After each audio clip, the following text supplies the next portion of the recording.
Itu kata Yesus. Maka Yesus berpesan, camkanlah, camkanlah. Aku telah mengatakannya kepadamu terlebih dahulu. Jadi kalau ada orang berkata ada Kristus di padang gurun, ada Kristus dalam bilik, jangan kamu percaya. Yesus ulang-ulang gitu. Apa akibatnya kalau percaya? Ya jadi Kristen. Salam satu Tuhan.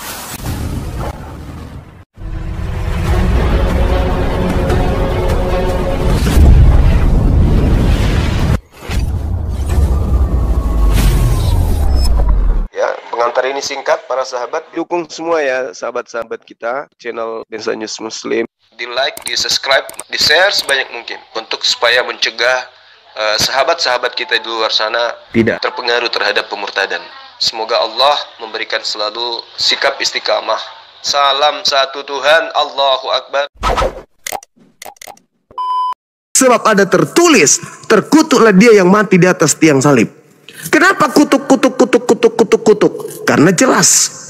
Di dalam Ulangan 27 nomor 26, apa kata Elohim? Terkutuklah orang Kristen yang tidak memenuhi Taurat dengan perbuatan. Kenapa saya katakan Kristen? Karena Kristen mengaku-ngaku itu kitabnya. Terkutuklah dia yang tidak menjalankan Taurat ini dengan perbuatan. Terkutuk. Maka supaya tidak dikutuk, maka Kristus datang pasang badan. Hei, nggak usah khawatir kalian. Kalian boleh begini, boleh begitu. Boleh colok sana, boleh colok sini. Colok sini boleh, boleh colok sini. Sebab Kristus telah membebaskan kita dari kutuk Taurat. Jadi Taurat tidak punya hak lagi menghukum kita. Kalau kita begini, Taurat nggak bisa lagi. Kalau kita begitu, Taurat nggak bisa lagi. Kita sudah merdeka, kita bebas. Kita lagi bukan anak hamba. Kita semua ini adalah anak Tuhan. Itu Pak. Tapi karena Kristen ini ya silakan. Silakan. Gini Bang. Ya.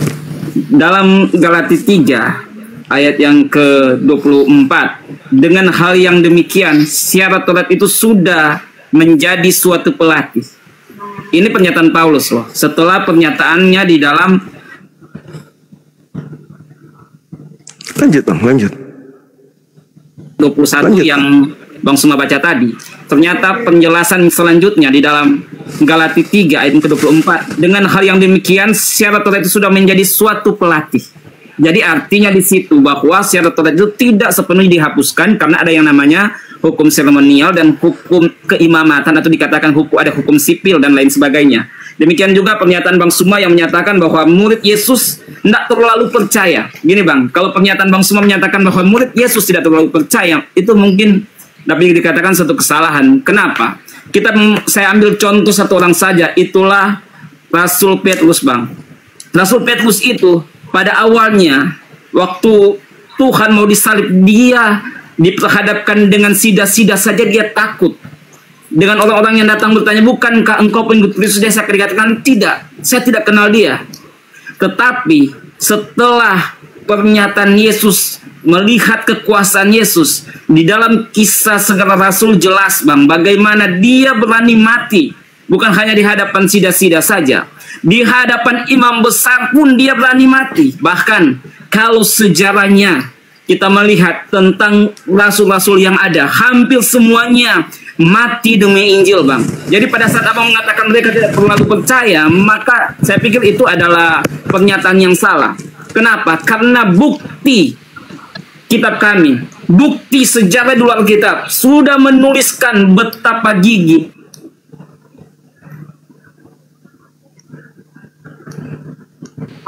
murid-murid mereka pun, penerus-penerus mereka pun, walaupun mereka mati untuk kebenaran Injil, mereka tidak takut Bang. Digoreng pun, dipenggal pun, dipanah pun, dilakukan seperti apa untuk kerajaan Allah, mereka tidak takut. Jadi pada saat Bang Suma menyatakan bahwa mereka tidak percaya, tidak terlalu percaya, itu kesalahan yang fatal Bang.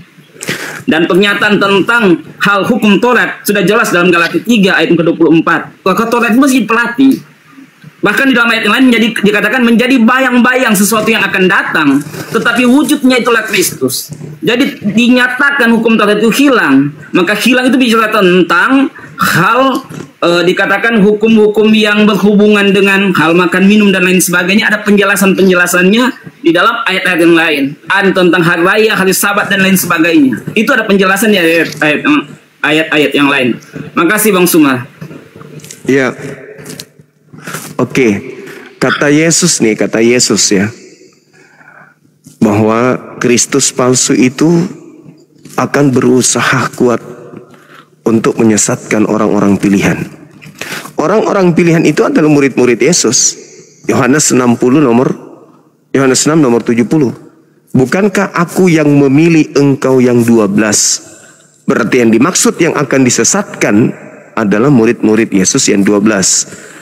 Yang pertama disesatkan Yudas, tinggal 11. Yang 11-nya kalau Anda mengatakan Petrus, Andreas, Filipus, Yohanes, Kepas ada ikut kepada Paulus, berarti nubuatan Yesus tergenapi.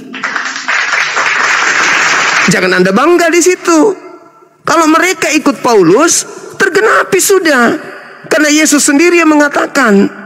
Apa yang dikatakan oleh Yesus Matius 24 nomor 24.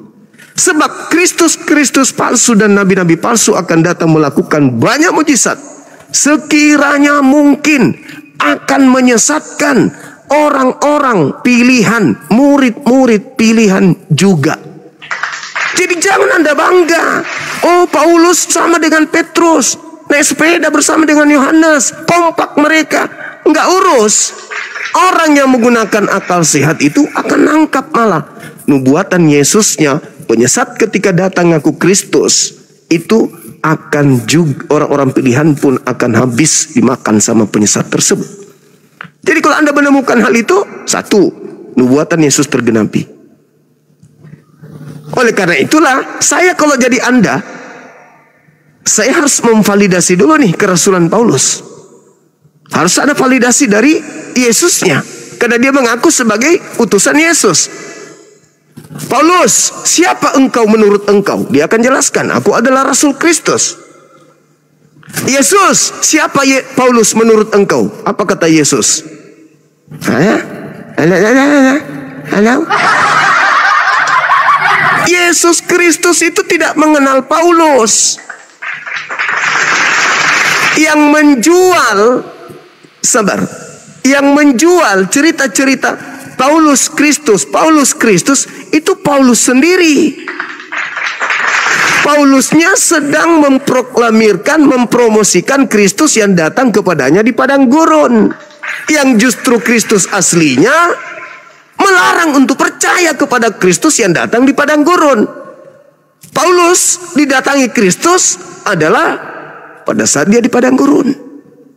Sedangkan Yesusnya mengatakan, jangan kau percaya Kristus yang datang di padang gurun, sebab itu penyesat. Jadi kalau ada orang yang berkata, aku bertemu Kristus loh di padang gurun, jangan kau percaya. Paulus percaya. Setelah Paulus percaya, maka Paulus menjual Kristus. Kristus A, Kristus begini, Kristus begitu, Kristus begono. Dijuallah itu. Anda beli. Jadilah Anda sekarang pembela Paulus. Kenapa nggak berani bela Kristus? Pada saat Kristus mengatakan, Yesus mengatakan, iya, silakan. Oke, terima kasih Bang. Ya, yang Abang angkat tentang bahwa hati-hatilah bahwa Mesias palsu akan datang. Yang Bang Suma angkat itu dalam Matius 24, ya toh? Matius 24. Iya. Dan di dalam Matius 24 itu, di dalam ayat-ayat yang awal, di situ diceritakan tentang kejadian di Bukit Zaitun. Bagaimana murid-murid bertanya kepada Yesus, nyatakanlah kepada kami alamat kedatanganmu dan kesudahan alam ini, ya toh? Jadi pernyataan ini tentang kedatangan Tuhan yang kedua kalinya, tentang kesudahan alam atau bicara tentang hari kiamat, tanda-tandanya apa?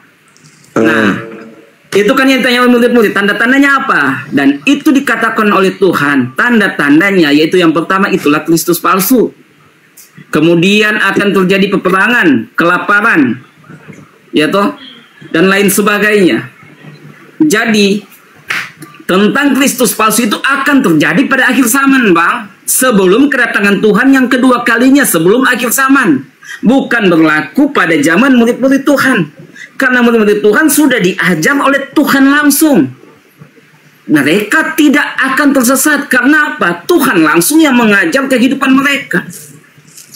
Tentang Rasul Paulus, keberadaan Rasul Paulus, yang dia alami, dikatakan firman Tuhan, itu adalah penglihatan. Penglihatan. Dan itu juga didukung di dalam kitab kami, dalam Matius, bahwa 2-3 orang berhimpun dalam nama Tuhan, Tuhan ada. Bicara tentang Tuhan ada, itu juga bicara tentang suatu penglihatan. Tentang Tuhan ada. Dalam perhimpunan ibadat orang Kristen, Tuhan akan hadir. Itu bicara tentang penglihatan. Seperti juga yang dialami oleh Paulus. Maka Paulus pun ada Ananias. Ananias lah yang datang juga. Tuhan Yesus datang kepada Ananias melalui karunia penglihatan ini, Bang. Kemudian itulah yang terjadi sehingga Paulus dipanggil oleh Tuhan. Tentang Paulus, Paulus ini yang awalnya dia adalah orang Yahudi, dia ada mandat kekuasaan dari imam besar, hidup dengan senang, dididik oleh Gamaliel, Bang. Tetapi karena Kristus, dia katakan dia yang lalu dijadikan sampah. Artinya kehidupan yang senang itu setelah dia menjadi rasul, dia hidup menderita, Bang. Dia hidup sangat menderita, dipenjara, disiksa, dicambuk, dan lain sebagainya karena Kristus. Dan itu disaksikan oleh murid-murid Tuhan. Murid-murid Tuhan bisa kita baca di dalam Kisah Para Rasul. Bahkan ketua rasul yang namanya Rasul Petrus itu menyaksikan tentang Paulus. Itu bisa kita baca di dalam 2 Petrus pasal yang ke-3. Di situ ayat yang ke-5, Bang. Jelas dikatakan tentang kiriman. Saya baca aja ya ayatnya ya. 2 Petrus 3 yang ke-15. Begini bunyinya. Dan hendaklah kamu hargakan bahwa panjang sabar Tuhan kita itu mendatangkan selamat. Demikian juga Paulus, saudara kita yang dikasihi itu, sudah menyuratkan kepada kamu segala pengetahuan yang dikaruniakan kepadanya. Demikianlah di dalam segala surat kirimannya dikatakannya dari hal segala perkara itu di dalamnya itu ada juga beberapa perkara yang susah dimengerti. Maka orang yang tiada berpelajaran dan yang tiada tetap itu memutarbalikan sama seperti kitab-kitab yang lain itu, sehingga mendatangkan kebinasaan atas dirinya sendiri. Jadi tentang panggilan Paulus itu banyak saksinya, Bang. Bahkan tentang suratan, 14 suratan kiriman Rasul Paulus itu disaksikan oleh rasul-rasul. Petrus yang jadi ketua rasulnya. Mereka pun sering mengadakan pertemuan di Yerusalem yang sebagai pusat pada waktu itu. Itu bisa kita baca dalam Kisah Para Rasul, Bang. Dan itu jelas. Ya, biar langsung ditanggapi ya, Bang. Ya, silakan ya. Makasih, Bang. Makasih ya. Panjangan, makasih, mohon maaf. Iya. Jadi gini, saudara. Anda membawa kitab Petrus. Petrus itu secara tradisi gereja mula-mula ada yang mengatakan ditulis tahun 65. Di tahun 65 ada yang mengatakan antara tahun 81 sampai 96. Kira-kira muridnya Yesus nulis tahun segitu. Yesus terakhir mengajar tahun 33. Siapa yang mengajarkan kemudian Petrus menulis surat sepanjang itu? 1 Petrus, 2 Petrus setebal ini. Nabi juga dia rupanya. Itu dulu. Di dalam kajian kita nih, sebagai orang yang belajar tentang Bible, Yohanes 17:8 Yesus berkata, segala firman yang engkau berikan kepadaku telah aku sampaikan kepada mereka. Apakah Yesus sudah berfirman kepada Petrus sehingga sudah tamat semuanya? Enggak. Yesus tidak pernah menemukan buku Petrus, 1 Petrus, 2 Petrus. Nggak pernah. Itu ditulis di tahun 81 sampai 96. Jadi lucu kemudian kalau kebenaran yang Yesus sampaikan di Bukit Zaitun, Anda mencocok-cocokkan dengan kerasulan Paulus yang diklaim diakui oleh Petrus. Sedangkan catatan yang Anda baca itu ditulis tahun 81 sampai 96. Lucu itu, Bang. Nah, sekarang coba dengarkan saya baik-baik. Izinkan saya menguraikan Matius 24 ini. Yesus lagi di Bukit Zaitun. Datang murid berbicara mengenai pribadi. Ngopi mereka di situ. Guru, kami ingin bertanya. Apa Cak Ayu? Apa tanda kedatangan kamu dan tanda kemudian penghabisan akhir zaman itu apa tandanya? Apa kata Yesus nih? Masih sama kamu nih berbicara. Masih dua arah nih. Pihak pertama, pihak kedua. Tanda kedatanganku dijelaskan di data nomor 27. Tanda kedatanganku nih. Kan Yesus yang ditanya. Tanda kedatanganmu apa? Kalau aku yang datang, sama seperti kilat, memancarkan cahayanya dari timur sampai ke barat. Demikianlah kelak nanti kedatanganku sebagai anak manusia. Matahari menjadi gelap, bulan tak bercahaya, bintang-bintang berjatuhan, kuasa langit berguncang. Akan nampak tanda aku sebagai anak manusia di langit. Seluruh manusia meratap, seluruh manusia melihat aku di langit. Itu tanda kedatanganku dan tanda akhir zaman. Itu kata Yesus. Nah, Yesus membungkus itu tanda kedatangannya sehingga Yesus berpesan di data nomor 23. Jadi apabila ada orang berkata kepada kamu, bukan kepada Kristen, kepada kamu, kan aku yang bertanya. Bang Suma bertanya kepada Yesus. Saya Bang Suma, perkenalkan dari Makassar. Yesus, saya ingin bertanya, apa tanda kedatanganmu dan tanda akhir zaman? Kata Yesus kepadaku nih. Jadi apabila ada orang berkata kepadamu, Suma, ada Mesias di sini, ada Mesias di sana, Suma, jangan kau percaya. Camkanlah Suma, aku telah mengatakannya terlebih dahulu kepadamu. Jadi apabila ada orang berkata bertemu Kristus di padang gurun, bertemu aku di dalam bilik, Suma, jangan kau percaya ya. Saya yang disampaikan, bukan ente. Jadi orang itu datang kepada saya nanti, mengaku-ngaku bertemu dengan guruku. Bukan cerita kemudian kepada Kristen, enggak. Itu bercerita pada zaman itu.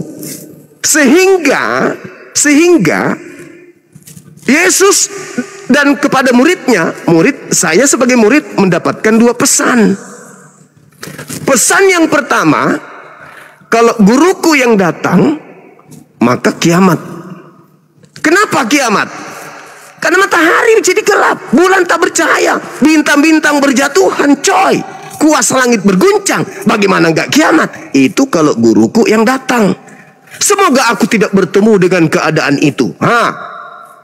Pesan yang kedua guru saya kepada saya, kalau ada yang berkata kepadamu, ada Mesias di padang gurun, ada Mesias di dalam bilik, jangan kamu percaya.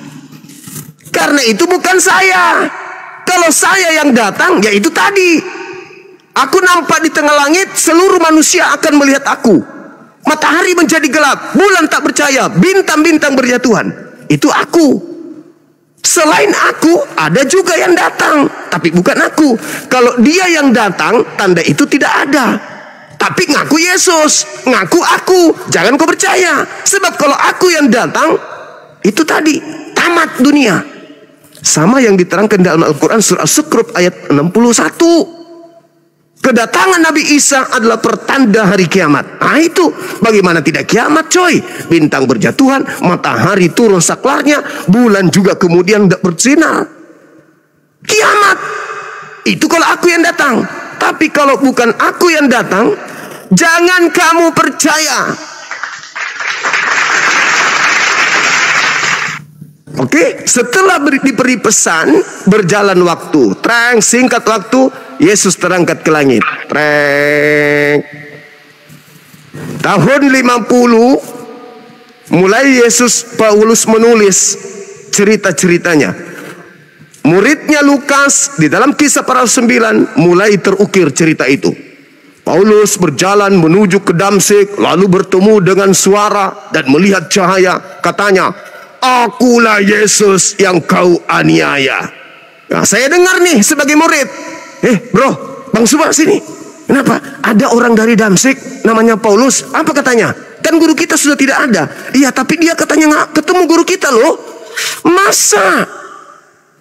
Dia lihat wajahnya. Enggak, cuma suara doang. Guru kita kan udah pesan, jangan percaya. Iya, jangan. Ayo, pergi yuk. Maka Paulus ketika tidak diterima di tanah Yudea, dia kemudian bersurat, "Aku diutus kepada orang-orang non-Yahudi."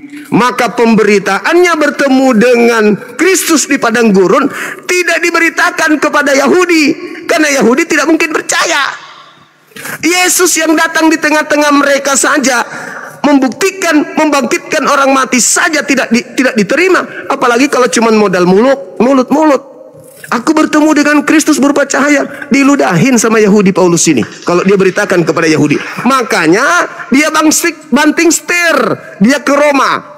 Orang-orang Roma, penyembah dewa-dewa, aku ketemu dengan dewamu loh di padang gurun namanya Kristus. Diterima.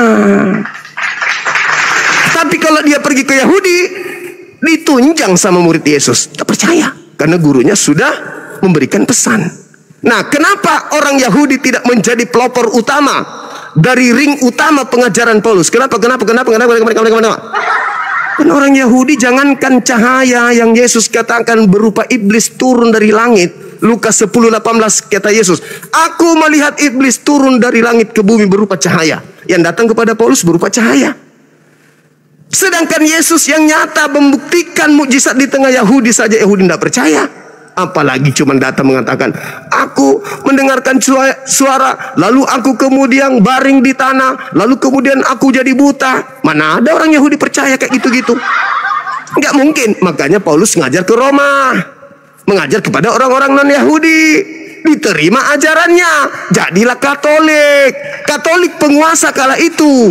Dia memiliki tangan besi, di mana-mana dia berkuasa. Maka otoriter gereja harus seluruh di bawah jajahan Romawi menjadi Katolik.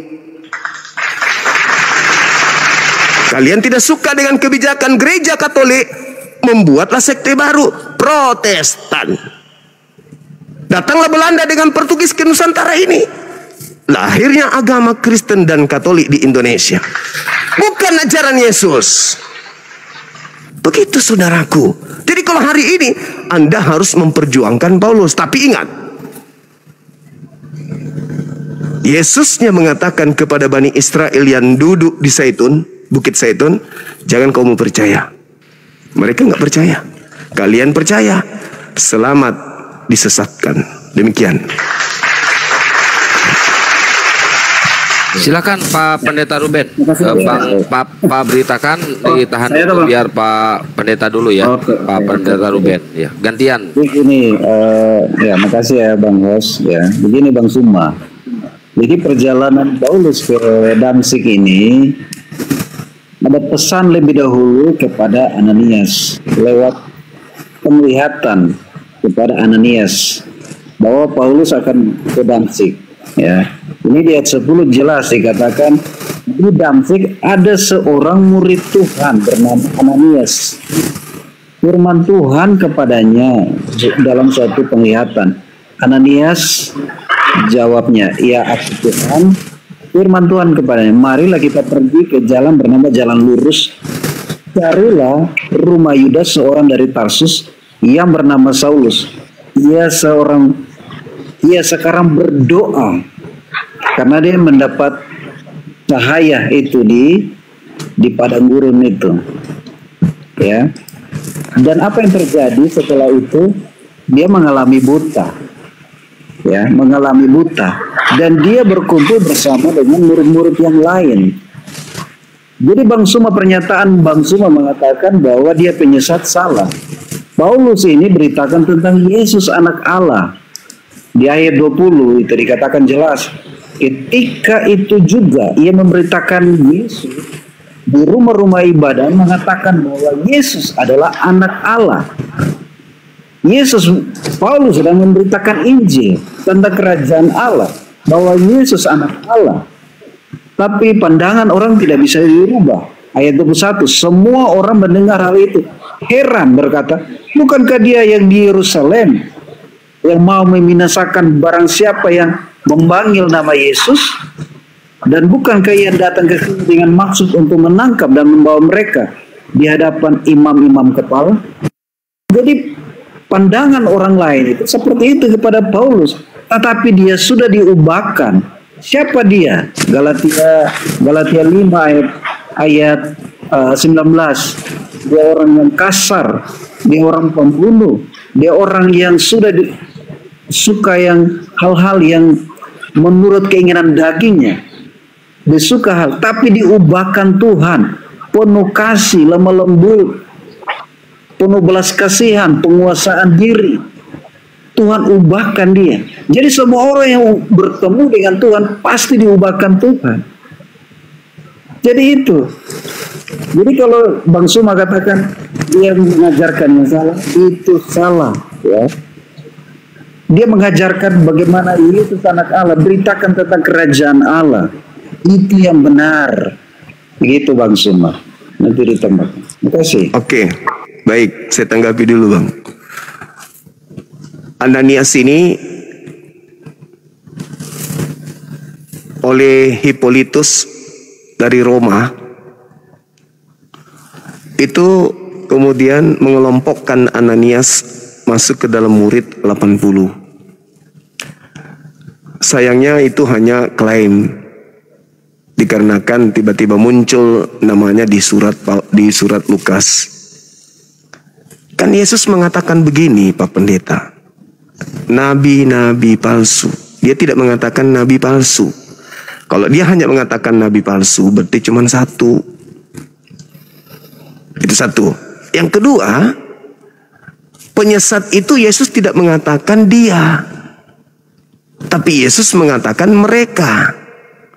Matius 24, nomor 4, nomor 5. Coba kita simak di situ. Waspadalah agar kamu jangan disesatkan, sebab banyak penyesat, banyak yang akan datang dengan memakai namaku. Ananias memakai nama Yesus, dan Ananias mengatakan Yesus itu adalah Kristus. Ananias pergi kepada Paulus sehingga menjadi jamak. Mereka akan menyesatkan banyak orang. Mereka, Paulus, Lukas, Markus, penulis Petrus, penulis Matius, bla bla bla bla dan seterusnya. Mereka, bukan cuma satu oknum saja kata Yesus. Mereka itu masih dalam skala prioritas nasihat pengajaran Yesus kepada muridnya di Bukit Zaitun. Nah, Kristen muncul belakangan, tentu dong membela imannya. Tidak mungkin dia mengatakan, oh iya nggak mungkin. Tapi keraguan itu pasti sudah ada toh Pak. Anda kan orang Indonesia, biar bagaimanapun makan tempe tahu. Tingkat intelijensinya pasti ada, hatinya pasti juga hati Nusantara. Ketika dibacakan seperti itu, keraguan pasti ada toh. Sekarang Anda tinggal insting kemanusiaan kita nih yang bekerja. Apakah betul Yesus ini menasihatkan muridnya dengan tanda-tanda itu dan melarang untuk percaya jika ada yang mengaku bertemu dengan aku?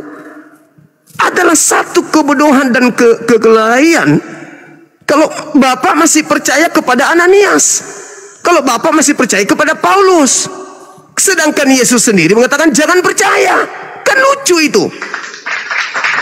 Artinya saudara, kalau Yesus sudah mengatakan jangan percaya, ini bicaranya bukan kepada Anda, bicara kepada orang yang bertemu langsung dengan Yesus. Orang yang bertemu langsung dengan Yesus ini belum ada Paulus, belum ada Ananias, belum. Mereka sudah berpesan. Taruhlah ini tahun 33. Di tahun 33, Pak, mereka menerima pesan. Apabila ada orang yang mengaku bertemu dengan Mesias di gurun, ada di sana, ada di sini, jangan kamu percaya.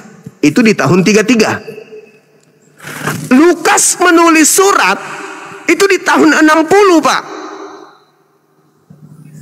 Paulus menulis surat di tahun 50. Petrus di tahun 81. Artinya apa? Setelah tahun 33, kalau Anda yang mengaku bertemu dengan aku, jangan kamu percaya. Kalau insting kemanusiaan kita yang bekerja, maka pasti kita mengiyakan. Oh iya ya, ternyata nasihat Yesus jangan percaya. Di tahun 33, siapapun yang datang, mau dia mengatakan orang benar, orang ini, ajarannya bagus menurut pandangan kita, secara budaya, secara etika, secara moral, tetap saja nasihat Yesus harus lebih utama dong. Jangan percaya. Kan begitu. Sehingga ketika ada orang yang datang mengaku, aku bertemu dengan Yesus, ya mereka yang hidup sama Yesus itu pasti mengatakan, siapa sih lo? Sehingga coba nih kita ukur nih kebenaran pesan Yesus. Ada ndak orang Yahudi dari Bani Yakub yang datang ke Indonesia mengajarkan kekristenan? Secara berkelompok, dari Yahudi, rabi-rabi Yahudi mengajarkan kekristenan, menyembah Kristus yang datang kepada Paulus. Kan nggak ada. Yang datang bule dari Barat, dari Jerman, dari Inggris, jadi Belanda. Mana Bani Israel? Nggak ada. Karena Paulusnya mengajarkan dia bertemu dengan Kristus itu, habis itu dia arahkan ajarannya ke Roma. Kenapa? Coba Anda baca dalam Kisah Para Rasul 24 nomor 5. Orang-orang Yahudi, Pak, setelah Paulus itu mendirikan sekte Nasorios di dalam Kisah Para Rasul 24 nomor 5 itu, orang-orang Yahudi mengatakan apa? Paulus ini adalah penyakit sampar yang telah menyesatkan orang-orang Yahudi di seluruh dunia yang beradab. Dan dia adalah tokoh dari Kristen. Orang Yahudi loh yang mengatakan itu. Apalagi murid Yesus. Kecuali seperti yang disampaikan tadi oleh beritakan. Kecuali ada yang terjerat oleh tipu daya Paulus. Kan Paulus mengatakan, aku menjerat engkau dengan tipu daya. Kalau ada murid Yesus kemudian yang terindikasi ikut pengajaran Paulus, maka tergenapi Matius 24 nomor 24. Kalau saya jadi saudara, insting kemanusiaan saya pasti akan mengatakan, oh Yesus berpesan di tahun 33. Dan Paulus datang di tahun sekian, Ananias tahun sekian, Lukas tahun sekian. Berarti saya tidak boleh percaya dong, harus ikuti nasihat Yesus dong. Tapi karena insting kebuasan, nggak makan babi lagi nanti, nggak makan lagi guguk kecap, nggak makan lagi biawa capcay, maka apa yang terjadi? EGP, yang penting saya jadi Kristen. Nah itu yang main sekarang. Tapi kalau insting kemanusiaan kita pasti percaya kepada apa yang Yesus beritakan di tahun 33. Saya kira begitu. Dari imamat loncat kemana-mana, maafkan aku. Silakan.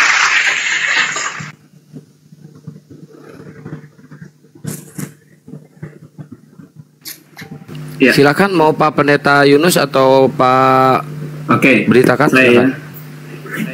Ya, Bang Suma menyatakan bahwa penulisan dan kitab Petrus itu dari tahun perkiraan tahun 65 sampai tahun 81. Dan pelayanan Tuhan Yesus Kristus itu sampai kurang lebih tahun 34 Masehi. Artinya di situ bedanya hanya sekitar 32 Masehi, Bang. Kalau kita 32 tahun maksud saya.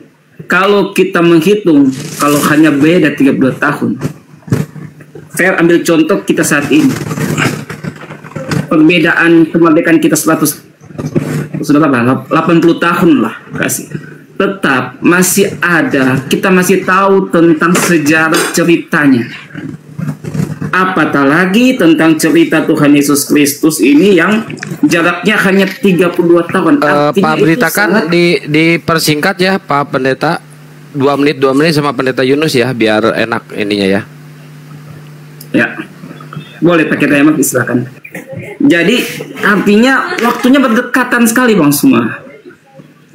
Tidak bisa didustai. Nanti kalau pada saat Rasul Paulus berdusta, ada banyak saksi loh.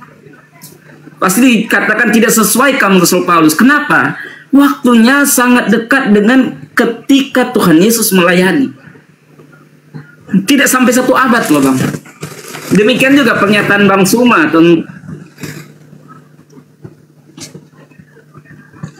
Pertanyaan ini jelas-jelas pernyataan tentang kedatangan Tuhan yang kedua kali.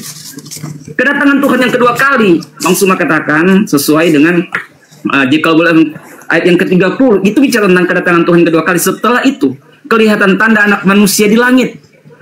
Itu ayat 30 sampai 31. Maka ia pun menyuruh malaikatnya. Jadi di sini walaupun pernyataannya Yesus dia masih dalam pelayanan selama 3,5 tahun, tapi sudah dinyatakan pernyataannya tentang bagaimana kedatangan dia. Dia menyuruhkan malaikat. Bayangkan Yesus katakan itu malaikatnya. Dan itu kedatangan Tuhan yang kedua kali, tanda-tandanya seperti Bang Suma katakan. Bagaimana sejurus kemudian daripada ketika semua matahari akan dikelamkan, bulan-bulan tidak akan bercahaya. Itulah tanda kedatangan Tuhan di atas awan, dan dia menyuruh malaikatnya itulah seperti kilat memancar. Bicara tentang kecepatan cahaya. Baik, karena kenapa dijelaskan sudah dulu Pak Tuhan? Pendeta. Pak beritakan biar Pak Pendeta Yunus menambahkan 2 menit ya, biar enak ya. Silakan. Soalnya lawannya 1 orang Bang Juma. Pak Pendeta Yunus, silakan. Ya, mungkin ditanggapi oleh Bang Zuma dulu. Ya, nanti. Oke, baik. Tradisi gereja tahun 81 sampai tahun 96, Bang. Coba Anda buka sejarah lagi bagaimana gereja kemudian mengambil kesimpulan itu. Petrus menulis surat, ada yang mengatakan tahun 65, tetapi sebagian besar berpendapat tahun 81 sampai 96. Petrus nih cerita tentang yang tadi. Tetapi Anda lupa di Kisah Para Rasul 4 nomor 13, Petrus itu diceritakan di situ buta huruf dan idiot. Jadi tidak mungkin Petrus, kalau Anda bercerita kisah kemerdekaan Indonesia kita ini orang idiot, Pak. Jangankan bertahun-tahun, untuk sikat gigi aja susah idiot itu. Dia buang air besar untuk saja dia lupa. Contohnya bom-bom, kan gitu. Tetapi bukan itu jadi permasalahan. Bukan masalah masih mengingat, bukan. Masalahnya dari tahun 33, sehari setelahnya, 2 hari setelahnya, 3 hari setelahnya, kalau ada yang mengaku bertemu dengan aku, apa nasihat Yesus? Jangan kamu percaya. Bukan masalah, ini kan baru berapa tahun. Bukan itu yang jadi permasalahan. Permasalahannya setelah hari ini ada yang mengaku bertemu dengan aku, perintahnya jangan percaya. Dengan kata lain, jangan percaya dengan Paulus. Dengan kata lain, jangan menjadi Kristen. Gitu loh, saudara kebenaran. Silakan. Silakan Pak Pendeta Ruben. Host, oke. Pak Pendeta Ruben dulu. Biar gantian, pan 2 lawan 1. Ya. Jadi Kristen itu, Pak, ya. Itu pengikut Kristus ya. Mungkin dari sejak dulu itu sebagai hinaan. Ya. Sebagai hinaan pengikut Kristus. Tapi hari ini orang yang percaya kepada Yesus diberi kuasa sebagai anak-anak Allah. Ya. Diberi kuasa sebagai anak-anak Allah. Mereka yang percaya kepada Yesus. Maka genapilah firman Tuhan seperti dikatakan Markus ya. Pergilah beritakan Injil ke segala makhluk. Ya. Dikatakan siapa yang percaya dibaptis akan diselamatkan. dan siapa yang tidak percaya akan dihukum. Nah, kalau saya percaya kepada Yesus, menerima Dia sebagai Tuhan dan Juru Selamat dalam hidup saya, karena Alkitab mengatakan bahwa di bawah kolong langit hanya nama Yesus, sama seperti yang diberitakan oleh Paulus, bahwa Yesus anak Allah, Dialah satu-satunya Juru Selamat di bawah kolong langit ini. Kalau saya sebagai anak Allah, Bang Yusuma sebagai anak siapa? Itu pertanyaan.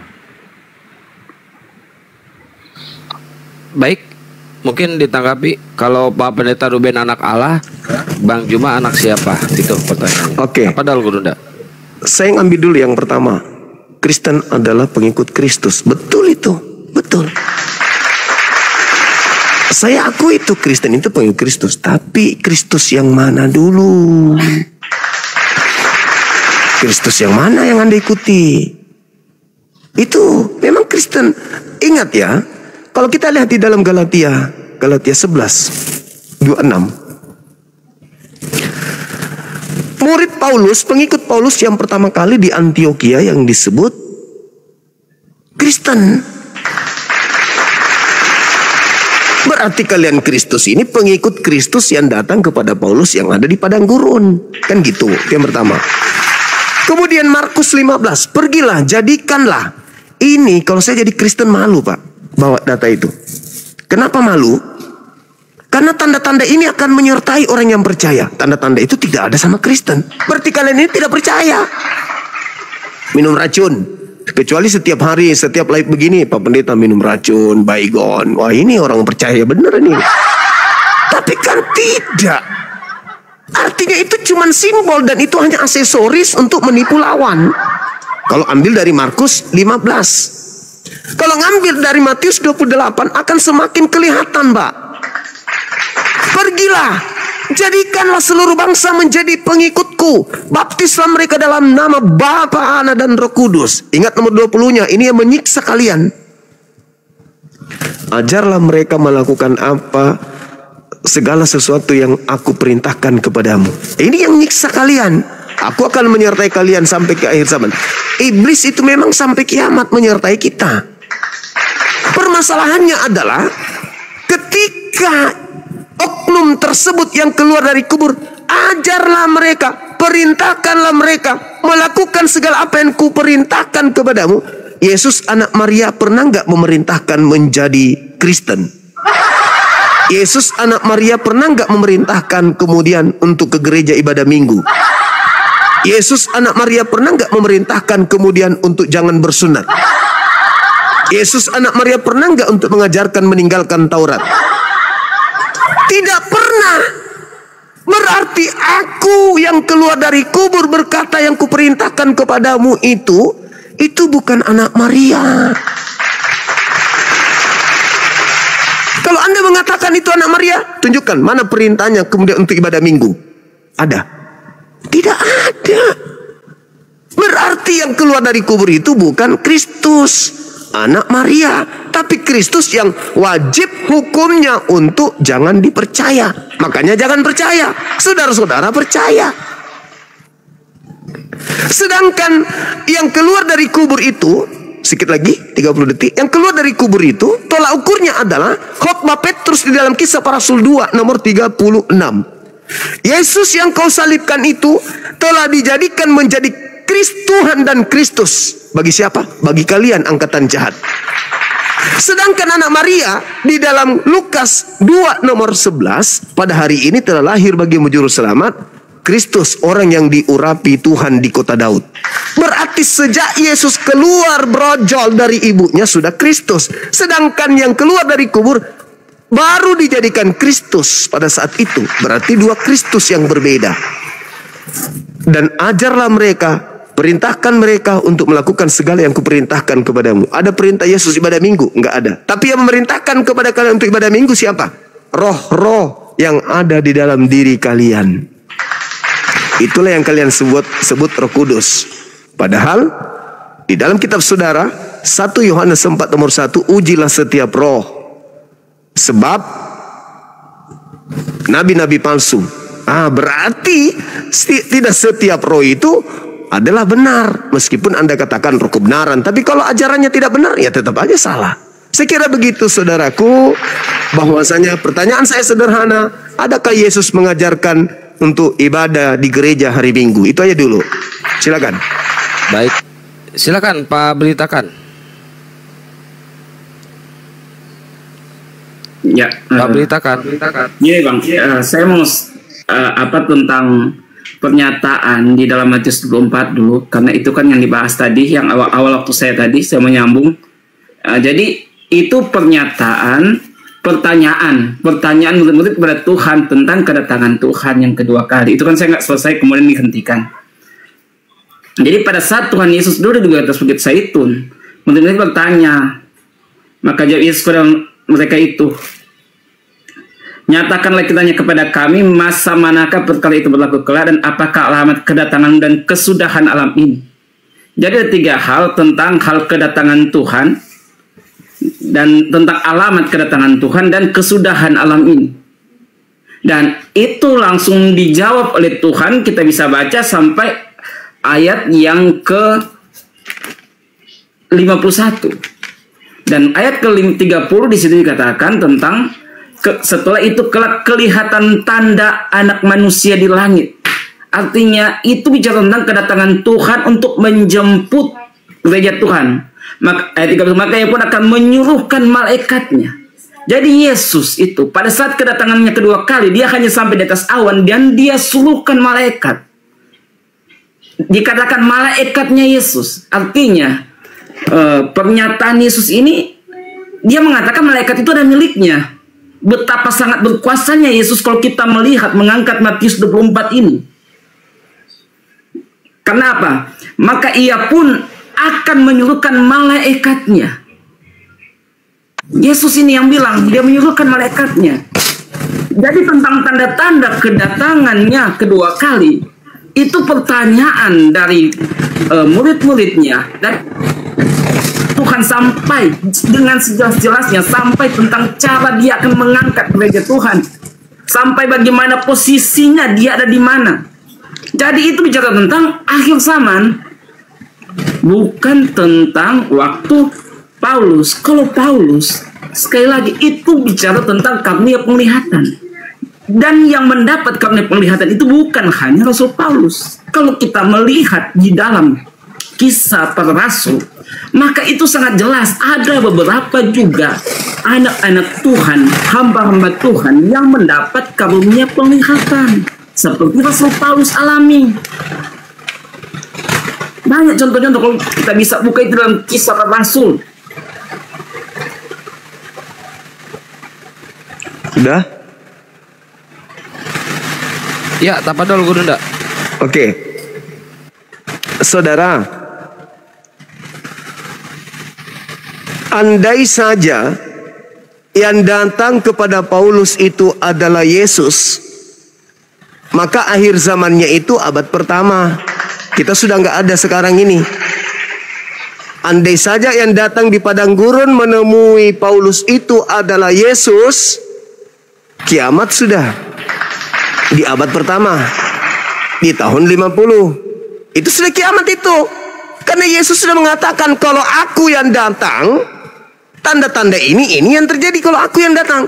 Kalau bukan aku yang datang, tidak ada tanda-tanda itu. Jangan kamu percaya. Sederhana kok itu. Sederhana. Tapi karena yang datang pada saat itu bukan aku, jangan kamu percaya. Karena kalau kamu percaya, kamu akan disesatkan. Maka apa endingnya? Orang-orang yang percaya kepada Kristus yang datang kepada Paulus, pada hari terakhir nanti banyak orang akan memanggil aku Tuhan, Tuhan, Tuhan. Bukankah kami bernubuat pakai namamu, mengusir setan pakai namamu, bermukjizat pakai namamu? Pada saat itulah nanti aku akan berterus terang kepada mereka, enyahlah daripadaku, engkau adalah penyesat, aku tidak mengenal kalian. Kalian semua adalah penyesat. Jelas itu. Berarti kalian ini mengikuti penyesat. Makanya kalian diusir. tanda-tanda orang disebut penyesat, memanggil Yesus Tuhan, bernubuat pakai nama Yesus, mengusir setan pakai nama Yesus, bernubuat pakai nama Yesus. Itu tanda-tanda penyesat. Waspadalah kepada penyesat. Tanda-tanda penyesat, memanggil Yesus Tuhan. Di mana itu? Di Kristen. Kenapa bisa ada di Kristen? Karena percaya kepada Kristus yang datang di padang gurun.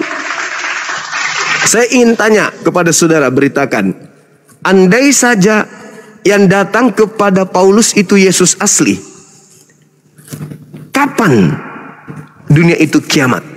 Kapan itu akhir zaman terjadi? Andai saja Yesus yang datang kepada Paulus saat itu, pertanyaan saya, kapan akhir zaman itu terjadi? Silakan. Jadi yang datang kepada Paulus, yang Paulus lihat itu adalah bicara tentang penglihatan. Dan itu juga didukung oleh firman Tuhan bahwa 2-3 orang berhimpun dalam nama Tuhan, Tuhan hadir. Dan saudara, penglihatan itu saudara, karunia penglihatan. Saudara, maaf. Juga disaksikan di dalam Kisah Para Rasul. Ada juga orang-orang yang selain Rasul Paulus mendapatkan karunia penglihatan itu. Pertanyaan itu saya, panggilan kepada Rasul Paulus. Pertanyaan saya, andai saja Yesus yang datang kepada Paulus saat itu, kapan terjadinya akhir zaman itu?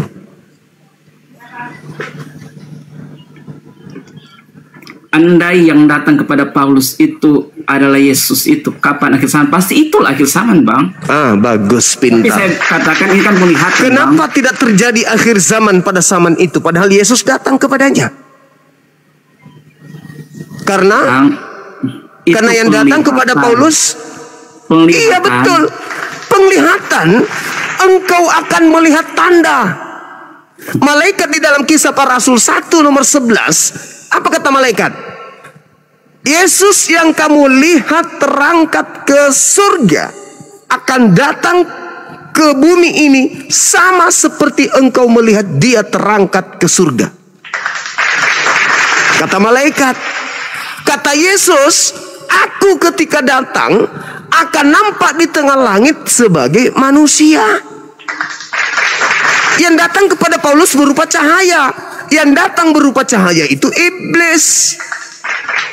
Lukas 10 nomor 11. Aku melihat iblis jatuh dari langit ke bumi berupa cahaya. Bung, ketika iblis datang kepada Yesus di Lukas 4, dicobai Yesusnya, dibawa ke tempat yang paling tinggi. Lalu iblis mengatakan apa kepada Yesus? Yesus, ya paman, kalau kamu menyembah aku, menuhankan aku, maka segala kuasa di dunia ini akan aku berikan kepadamu. Yesus terima enggak? Tidak. Kalau Yesus tidak terima, berarti Yesus kembali kepada standarnya. Dia hanya nabi, dia hanya rasul yang tidak bisa berbuat apa-apa dari dirinya sendiri. Tidak ada kuasa dunia pada dirinya. Oke, singkat cerita. Ada yang keluar dari kubur mengatakan kepadaku telah diberi kuasa. Ini siapa ini yang menerima kuasa ini? Dan kuasa dari mana? Bukankah yang memberi kuasa itu iblis? Kuasa dunia? Dan yang menerima kuasa itu sudah pasti bukan Yesus? Berat itu kawan. Jadi ketika yang datang Yesus pada zaman itu, maka kiamat terjadi pada zaman itu. Tapi karena bukan Yesus yang datang, maka kiamat tidak terjadi. Kalau Anda mengatakan itu penglihatan, Bung, saya pejamkan mata sekarang ini. Saya berdoa, Ya Rabb, Ya Rabbal Alamin. Maka Tuhan itu ada. Tapi tidak ada cahaya. Tidak membuat saya buta. Tidak ada suara. Begitu juga orang yang lain. Ketika Yesus mengatakan, 2 orang berkumpul dalam namaku, aku hadir. Memang hadir. Karena diingat. Saya juga ini kalau mengingat orang tuaku, saya hadirkan orang tuaku dalam ingatanku. Itu maksud Yesus. Tetapi yang terjadi kepada Paulus berupa cahaya yang datang. Coba Anda ke gereja besok, ada nggak cahaya datang ketika Anda berdua dengan orang-orang ingat Yesus? Yesus, ada nggak cahaya datang? Ada nggak kemudian suara, apa kebenaran beritakan? Nggak ada. Yang terjadi di Paulus itu beda, Cak Ayu. Ya, itu beda. Jadi tolong, Anda sudah mengakui bahwa ketika Yesus asli itu datang, maka kiamat terjadi saat itu juga. Tapi karena bukan Yesus yang datang, Anda plesetkan. Itu kan cuman penglihatan. Nah, coba renungkan di poin itu. Itu buat saudara. Sekarang untuk saudara saya, Pendeta Yunus. Saya anak Tuhan. Anda anak apa? Saya anak manusia, Bang. Sebagaimana Yesus juga anak manusia. Kalau Anda mengaku sebagai anak Tuhan, berarti Anda ingin menyaingi Tuhan. Anak sapi adalah sapi, anak kambing adalah kambing, anak ayam adalah ayam, anak kodok adalah kodok, anak Tuhan adalah Tuhan. Makanya orang Kristen itu sama seperti iblis, tidak mau lagi dipenghamba. Paulus mendoktrin, kalian bukan lagi hamba, kalian adalah anak Tuhan. Iblis juga demikian. Mereka iblis tidak mau diperhamba. Tapi iblis tidak pernah sesombong kalian. Iblis tidak pernah mengaku bahwasanya mereka adalah pewaris. Kalau kalian mengaku pewaris, berarti kalian ini adalah Tuhan. Kalian ini adalah Tuhan. Dan kalau kita melihat konsep saudara, ingat ya, ingat. Di dalam Amsal 3, nomor 11, nomor 12, yang disebut anak Tuhan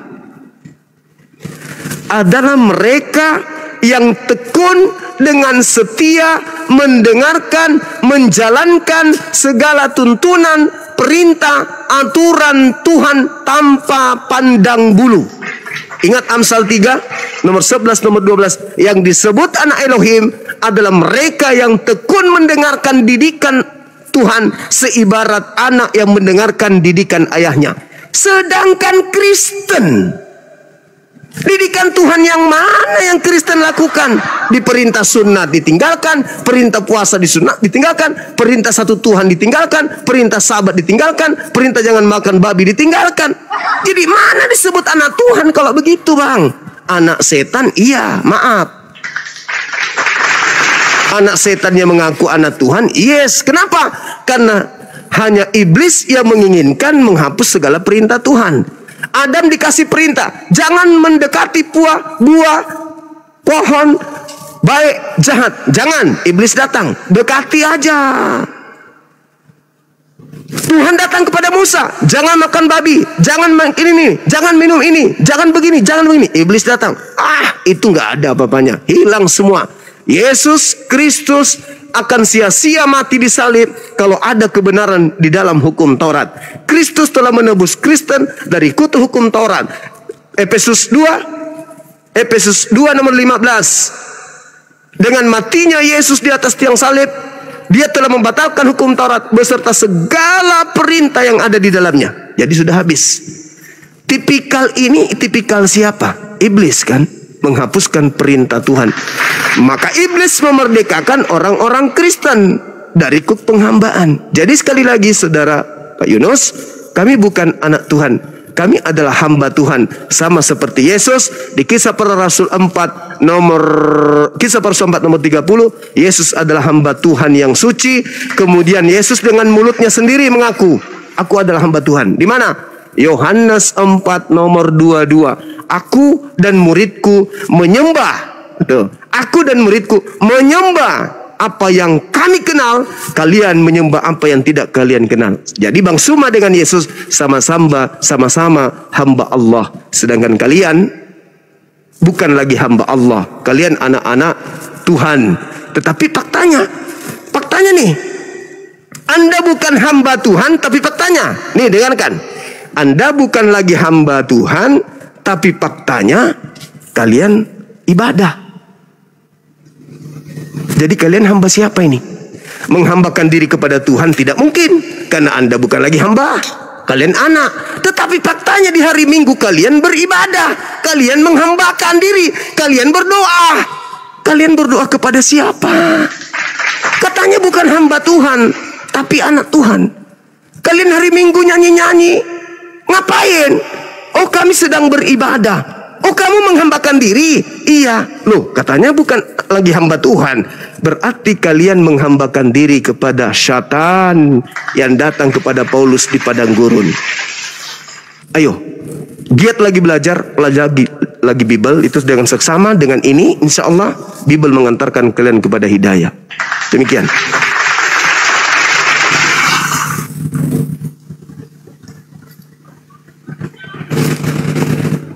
Allah. Ya, silakan Pak Pendeta Ruben atau Pak Beritakan. Ya, tentang yang datang kepada Paulus, bicara tentang cahaya yang datang. Malaikat pun dikatakan cahaya. Ya toh, kalau dikatakan tentang kedatangan Tuhan seperti cahaya juga. Itu dalam Matius 24 yang Bang Suma angkat. Jadi jangan tidak serta-merta pada saat dikatakan cahaya. Kalau iblis itu dijatuhkan, aku telah melihat cahaya itu dijatuhkan. Tapi ini bicara tentang datang. Tapi itu dalam penglihatan. Kalau dalam penglihatan itu bukan bicara tentang kedatangan Tuhan yang sesungguhnya. Karena kalau kedatangan Tuhan yang sesungguhnya itu ada tanda-tandanya seperti penjelasan dalam Matius 24. Itu kedatangan Tuhan secara sungguh. Memang kedatangan Tuhan. Tapi pernyataan Tuhan datang kepada Paulus itu berupa penglihatan. Dan sekali lagi tentang penglihatan itu bukan hanya dialami oleh Paulus. Ada juga kalau kita bisa lihat di dalam kisah para rasul, perjalanan pelayanan rasul-rasul. Di situ ada juga yang dipercayakan tentang karunia penglihatan. Bahkan penjabaran tentang karunia itu bisa dilihat di dalam 1 Korintus 14, 1 Korintus 12. Jadi apa yang dialami, jadi bicara tentang karunia penglihatan atau penglihatan yang dialami oleh Rasul Paulus, itu pun dialami oleh anak Tuhan yang lain. Dan tentang bicara tentang cahaya yang datang kepadanya, maka itu bicara tentang Yesus yang menampakkan diri. Kenapa? Karena ada saksinya. Saksinya itulah Ananias yang datang juga. Tuhan datang kepada Ananias. Dan itu juga disaksikan oleh orang yang beserta dengan Paulus pada masa itu. Dan itu juga dikuatkan dengan Petrus yang sebagai ketua rasul. Dan tentang cahaya, sekali lagi kalau tentang cahaya Bang Suma, Tuhan datang juga seperti cahaya, seperti kilat, karena itu bicara tentang kecepatan cahaya. Demikian juga iblis dia itu kan bicara tentang kecepatan cahaya, seperti cahaya yang mancat, seperti kilat. Jadi pada saat Bang Suma menyimpulkan cahaya itu bicara tentang kuasa kegelapan, kuasa iblis, itu kesimpulan yang salah. Karena bicara tentang cahaya, iblis itu dijatuhkan. Tetapi bicara tentang hal itu ada saksinya. Dan dari tadi saya hanya mengulang-ulang tentang kata-kata ini. Tetapi kembali lagi diangkat oleh Bang Suma. Kembali saya ulangi lagi tentang hal ini. Datanya ada semua kok. Jelas. Dan sekali lagi, hal itu kuat. Kesaksian firman Tuhan. 2-3 saksi hal itu teguh kuat. Dan Paulus disaksikan. Kehidupannya juga menyaksikan bagaimana dia yang pada awalnya dia adalah orang yang berpendidikan, tetapi dia tinggalkan semua hanya karena Kristus. Dia sampai katakan, hidupku bukannya aku lagi, tapi Kristus yang hidup dalam aku. Sampai dia katakan, matiku adalah untung. Dan hidupnya seperti demikian yang dialami. Dia mengalami siksaan pada saat dia menjadi pengikut Kristus. Padahal sebelum dia pengikut Kristus, dia mengalami kesenangan. Ada kuasa, ada otoritas. Ditinggalkan semuanya untuk Kristus. Kalau dia mengabarkan hal dusta, tentunya kalau orang mengabarkan hal dusta, dia tentu menginginkan keuntungan. Tetapi apa yang Rasul Paulus dapatkan? Dia dihina, dia dipenjara, bahkan dia dibunuh. Dia bunuh dengan siksaan, tersiksa. Cobalah kita pakai akal, logika, pengertian. Ini ada saksi, bukan tanpa saksi. Logika kita berjalan, dia berani mati, rela menderita hidupnya. Kalau hanya untuk hal dirinya. Kalau dia berdusta tentang hal itu, tentunya kita akan melihat bahwa dia akan banyak istri. Dia pasti akan hidup senang. Dia pasti akan menjadi seorang pemimpin. Tetapi itu tidak terjadi dalam kehidupannya. Dia menderita pada saat itu Tuhan. Baik. Dan mungkin pernyataan langsung Bang ditanggapi Suma juga sama berkata, Bang Juma, Pak udah bisa? Oke, terima kasih. Oke. Bang, saya turun dulu ya. Ini sudah mau antar anak sekolah Baik. besok pagi. Dengan Siap. Makasih banyak, pendeta saja. Pak. Bang Suma, makasih semua ya. Makasih. Pak Pendeta, shalom. Ya, jangan turun dulu, saya. biar Nanti ditanggapi dulu sama Bang Juma ya. Biar ditanggapi dulu, jangan turun dulu. Oh Biar iya, mendengarkan dulu. silakan. Apa dulu Guru? Ya, boleh. Setelah ini saya turun ya. Oke, baik. Jadi di dalam Lukas 10 itu, Lukas 10 Maaf, 18, agak noise, agak keras. hujan. Oh iya. Lanjut tuh. Mohon maaf ya semua. Di dalam Lukas 10 18 itu, di situ dikatakan astrape. Astrape itu kilat. Kilat itu cahaya yang lebih terang dari matahari. Jadi iblis itu terangnya lebih terang dari matahari. Astrape dalam bahasa Yunani. Kilat. Kilat itu lebih, kalau matahari kita masih bisa natap. Tapi kalau kilatnya tinggal 15 detik atau 5 detik kita tatap, kita bisa buta. Kita bisa buta. Nah, iblis menurut Yesus turun berupa astrape, cahaya yang lebih terang dari matahari. Kalau Anda membaca Kisah Para Rasul 26 nomor 13, Paulus mengaku dia didatangi cahaya yang lebih terang dari sinar matahari. Berarti astrape. Di dalam bahasa Yunaninya lebih terang dari matahari itu lamprotes. Lamprotes itu artinya cahaya yang terbentuk di mana sinarnya jauh lebih terang dari matahari. Lamprotes dalam bahasa Yunani. Sedangkan di dalam Lukas 10:18, ciri-ciri iblis yang turun itu cahayanya seperti kilat. Artinya bahwa ketika lebih terang daripada matahari, iblis, ada nggak Yesus mengatakan aku lebih terang dari matahari? Enggak. Jadi kita mutar-mutar saja dari tadi nih, tanpa kita peduli bahwa Yesus melarang percaya. Jangan kepercaya. Nah sekarang mutar-mutar. Oh itu kan penglihatan. Lah justru karena dia mendapatkan penglihatan, maka penyesat itu mengaku ada Kristus di sini, ada Kristus di sana. Bukan bertemu langsung berwujud manusia, enggak. Karena kalau dia berwujud manusia, Yesus yang datang berwujud manusia, kiamat. Tapi karena bukan Yesus, maka tidak kiamat. Saya kira begitu saudara beritakan. Ya belajar lagi. Silakan.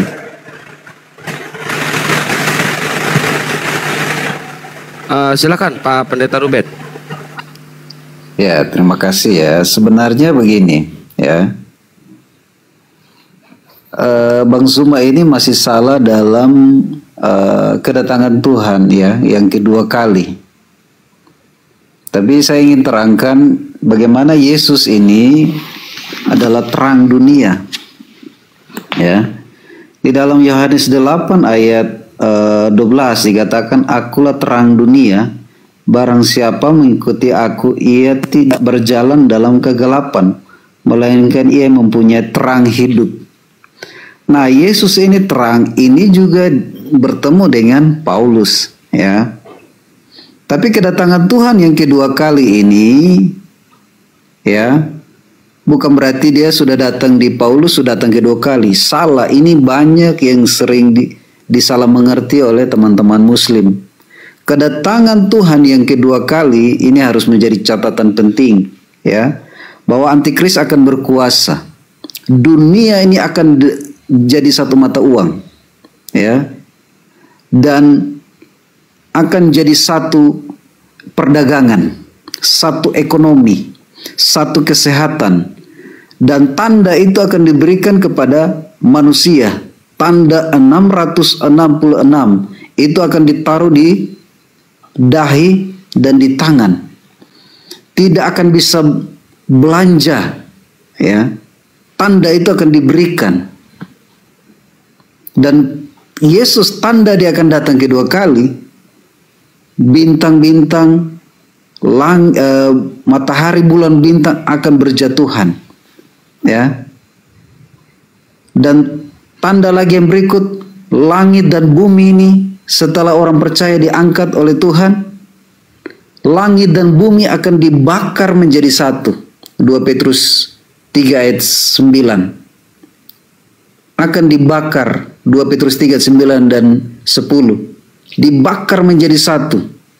Baru kedatangan langit dan bumi baru. Kerajaan 1000 tahun. Artinya bahwa Tuhan mau supaya semua orang ada di kerajaan 1000 tahun. Ya, jadi semua yang percaya kepadanya, percaya kepada Yesus, yang disebut anak-anak Allah, mereka akan mendapat ahli waris, tempat kerajaan 1000 tahun. Jadi Bang Suma ini salah mengerti tentang kedatangan Tuhan yang kedua kali.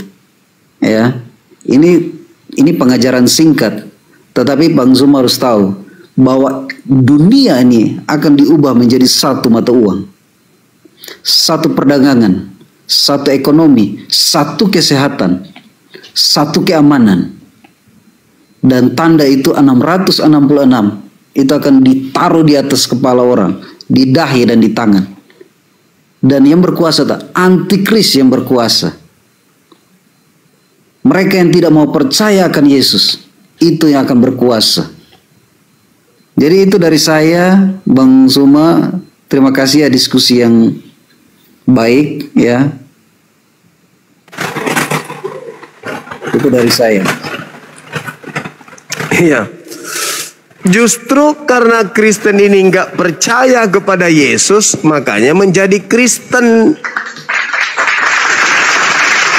Kalau percaya kepada Yesus, ya tidak mungkin jadi Kristen, tidak mungkin. Kan Yesus mengatakan, jangan kamu percaya. Dengan Kristen percaya kepada Paulus, gugur. Kalau Kristen ini adalah orang-orang percaya. Gimana ceritanya? Yesus berkata, apabila ada orang mengaku bertemu dengan saya di padang gurun, bertemu dengan saya di dalam bilik rahasia, jangan kamu percaya. Ya kalau saudara saya ini percaya kepada Yesus, ya hormat, baik komandan, saya tidak akan percaya. Itu. Tapi faktanya justru mengikuti Paulus. Berarti Kristen ini percaya kepada Kristus yang datang kepada Paulus, bukan percaya kepada Yesus yang datang kepada Bani Israel di Bukit Zaitun yang melarang muridnya percaya. Orang Kristen sekarang koar-koar, kami ini adalah orang percaya, kami adalah orang yang akan dimateraikan masuk surga bla bla bla. Kata siapa? Kata Kristus. Kristus yang mana? Yang datang di padang gurun. Makanya kalau kita lihat data yang ada di dalam Bible, nggak ada jalan orang Kristen ini percaya. Kalau percaya ya tidak mungkin jadi Kristen. Yesus berkata, Matius 15:24, aku diutus hanya kepada domba yang sesat dari Bani Israel. Percaya nggak? Percaya, ya mundur, buka salib, buang, Bible tinggalkan, jangan lagi masuk gereja. Kalau percaya kepada Yesus, karena Yesus mengatakan, aku diutus hanya kepada domba yang sesat dari umat Israel. Saya bukan Bani Israel. Selamat tinggal gereja, bye bye. Itu kalau percaya kepada Yesus.